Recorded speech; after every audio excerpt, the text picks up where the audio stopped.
பார்வதி, என்ன பார்வதி? இன்னைக்கு பௌர்ணமி இல்ல? ராஜமாமா, அம்மா, ராஜமாமா, அம்மா. பார்வதி, அத்தை தூங்குறாங்க, நீ ரகலை பண்ணி அவங்களை எழுப்ப வேண்டாம். ராஜமாமா, நீங்க இங்கிருந்து போகாதீங்க, எனக்கு பயமா இருக்கு.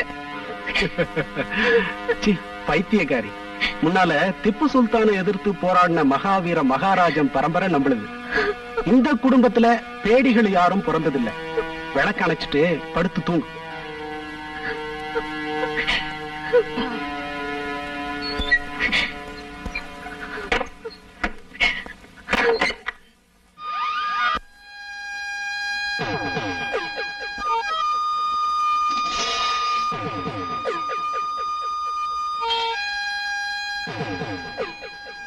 சின்னமாமா, இதுக்கு மேலே எங்களை கொல்றது நல்லதா தெரியல. யாரே, எங்க, எந்த முறையில கொல்லணும்னு எனக்கு நல்லா தெரியும். நீ எனக்கு பாட சொல்ல வேண்டாம். சொந்த சகோதர பாசம் நினைக்காத பெரிய மாமனை கொண்டு அதிகாரம் பிடிச்சி அலைகிற. எங்களுக்கு இனி அதிகாரம் வேண்டாம், கொண்டாட்டம் வேண்டாம், ஒண்ணும் வேண்டாம். இந்த சங்கடத்திலிருந்து, உங்க கொடுமையான சித்திரவதையிலிருந்து விமோச்சனம் கிடைச்சா போதும். எல்லாத்தையும் விட்டுட்டு எங்கேயாவது போயிடுறோம். எதிர்த்து வரும்னு நீங்க பயப்பட வேண்டாம். பயமா? எனக்கா? என்னை அழிக்க உன்னாலையும் வேறு யாராலையுமே நடக்காதுடா. உங்க துர்மந்திரவாதத்தாலேயே அப்பாவி அத்த படுக்கையில கிடக்கிறார். பார்வதிக்கும் அந்த நிலை வருமோன்னு பயப்படுறேன். ஒண்ணு எங்களை கொண்டுடு, இல்லன்னா போக விட்டுடு. உங்களை போக விடணும்னா அந்த மாந்திரீக சக்தி உள்ள அற்புத ரத்னம் என் கைவசமாகணும். அதை எடுக்கிறதுக்குள்ள ரகசியங்கள் குறிச்ச கிரந்தம் எந்த இடத்துல ஒளிய வச்சிருக்குங்கிறது நல்லா தெரிஞ்ச ஒரே ஒரு ஆள் தாயம்மாதான். சித்திரவதை செஞ்சாலும் அத பத்தி அவ பேசுறதே இல்லை. மயக்கத்தினாலாவது பேசிடுவான்னு நினைச்சு மயக்க மருந்து கொடுத்த என்ன செஞ்சும் பயன் இல்லை. அத்தனை பயங்கரமானவள். அவ பசப்பு காட்டினாள்னா நான் பதில் வரவழைக்க. சண்டை சச்சரவெல்லாம் சரி கட்டதான் உங்க முன்னாடி வந்தேன். இனி ஒரு நிமிஷம் கூட இதெல்லாம் தாங்கிக்கிட்டு பேடி போல என்னால பொறுத்துக்க முடியாது. ஓ, நீ என்ன செய்ய முடியுங்கிற? என்ன செய்வேங்கிறது செய்யும் போது தெரியும். சரி சரி, எதுக்கு பேச்சு? எனக்கு சக்தி பூஜைக்கு சமயம் ஆயிட்டது. சக்தி பூஜைக்கு லட்சுமி குடிச்சிட்டு தயாரா வருவா. உனக்கு ஒரு பூஜை, நான் அதை முறியடிச்சு காட்டுறேன். நான் கல்யாணம் செஞ்சுக்க தீர்மானிச்சிருந்த லட்சுமிய மந்திரவாதத்தால அசிங்கமாக்கி பூஜை செஞ்சு சக்தி அடையறதுக்கு நான் விட போறதில்ல. விநாசகாலே விபரீத புத்தி. அதையேதான் உனக்கும் சொல்றேன். என்னை எதிர்த்தவன் யாரும் அடுத்த பொழுது புலர்வதை கண்டவன் இல்லை. காண போறனா இல்லையாப்பா?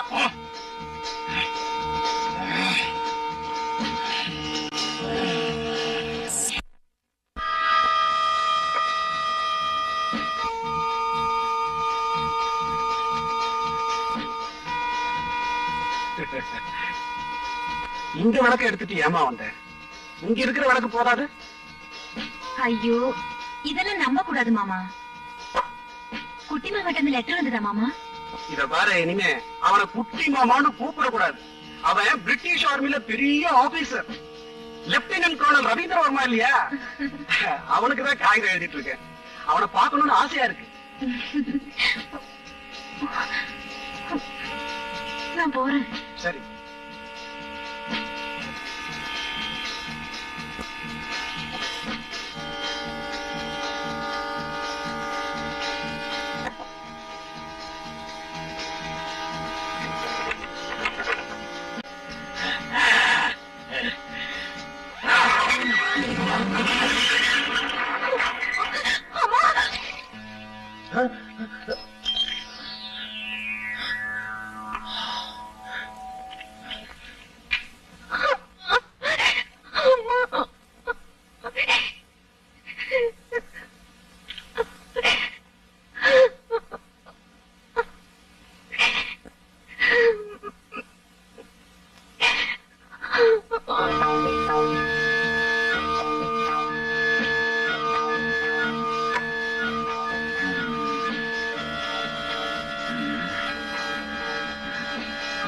ருத்ரா, ஐயா,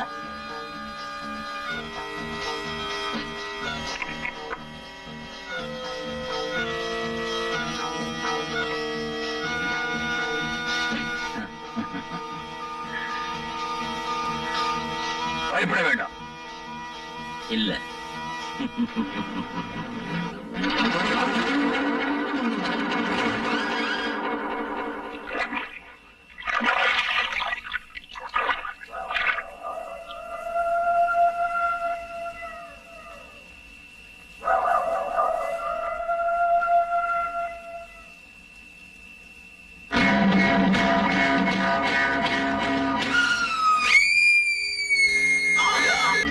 வாங்க வாங்க, பெட்டியை கொடுங்க.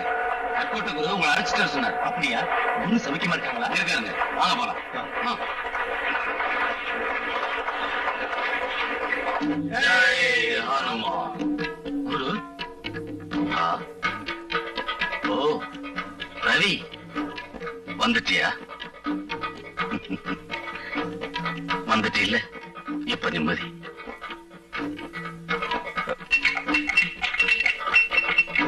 பாரு, நீ இப்படி யோசனை பண்றது எனக்கு பிடிக்கல. அப்பாவை கொண்டுட்டாங்க, அண்ணனையும் அந்த பாணியை கொண்டுட்டாங்க, இப்ப என்னையும். உன்னையும் கொல்ல முயற்சி பண்றாங்க.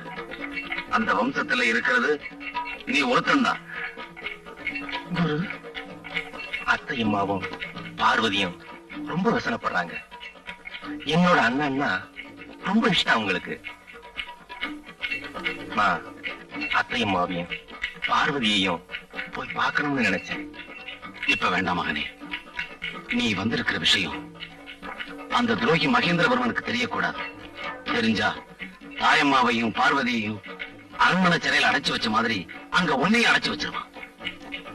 பயம் இல்லைன்னா உனக்கு தெரியாத ஒரு ரகசியத்தை சொல்றேன் கேளு. நான் எழுதின காகிதத்துல எல்லாத்தையும் சொல்லல. வழி வழியா வந்திருக்கிற அந்த ரகசியத்தை ஏழும்னு தான் நான் எழுதல. ஏன் அப்படி? ஐதீகம்தான். அது சரியோ தப்போ தெரியல. உங்க வம்சத்துல வந்த மகாவீர மகாராஜா கிட்ட ஒரு ரத்தனம் இருந்தது. ரத்தனமா? ஆமா, அபூர்வமான அற்புத சக்தி வாய்ந்த ஒரு வைரக்கல். யுக யுகத்துக்கு முன்னே துவாரகை கடல்ல மூழ்கி அதுல கிடைச்சது ஒரு விக்கிரகம். தேவகுருவான மகான் பிரகஸ்பதியும் வாயுவும் சேர்ந்து கேரளாவுல ஒரு ஸ்தலத்துல அந்த விக்கிரகத்தை பிரதிஷ்டை பண்ணாங்க. குருவும் வாயுவும் சேர்ந்து பிரதிஷ்டை செஞ்ச அந்த ஸ்தலமே குருவாயூர். அதுக்கு இந்த ரத்தனத்துக்கு என்ன சம்பந்தம்? சம்பந்தம் இருக்கு. அவங்க அந்த விக்கிரகத்தோட ஆகாய மார்க்கமா போகும்போது பிரகஸ்பதியோட புஷ்பராக மோதிரம் மேற்கு சமுத்திரத்துல விழுந்துருச்சு. அது இப்ப அரபிக்கடல் இல்லையா? ஆமா, மாலத்தீவு பக்கம் யுத்த யாத்திரைக்கு போன மகாவீர மகாராஜாவுக்கு அந்த ரத்தனம் சமுத்திரத்துல கிடைச்சது. அந்த ரத்தனத்தை தேவஸ்தானத்துல உள்ள பாதாள அறையில வச்சாரு. இது முந்தின கதை இல்ல, இன்னைக்கும் கதை அதேதான். அந்த ரத்தனத்தை கைவசப்படுத்தணும்னு தான் மகேந்திரவர்மா முயற்சி பண்ணிட்டு இருக்கான். அதனாலதான் அவன் வம்சத்தவங்களை அந்த துரோகி கொண்டுகிட்டு இருக்கான். ஓஹோ. ஆமா, அந்த மகேந்திரவர்மனுடைய ரத்த தாகத்தை நீ தடுத்து நிறுத்தணும். அது உன்னால முடியும். வாங்க. அந்த கோயிலை சுத்தியும் மகேந்திரவர்மனுடைய ஆளுங்க காவலுக்கு இருக்காங்க. கயவர்கள் சத்தியத்துக்கு காவல் நிக்கிறாங்களா? ஆ.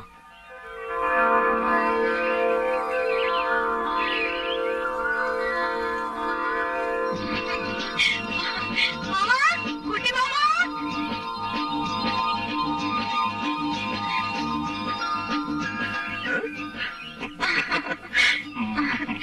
அப்பா, விடு மாமா. அதுதான் என் பழக்கம். பிடிச்சேன்னா விடுறது இல்ல. மிலிட்டரிக்காரோட பிடி இல்ல. குட்டி மாமா, மிலிட்டரியில பொம்பளைங்க இருக்காங்களா? எதுக்கு? அப்படின்னா இனிமே அந்த பெல்ட்ட காட்டக்கூடாது.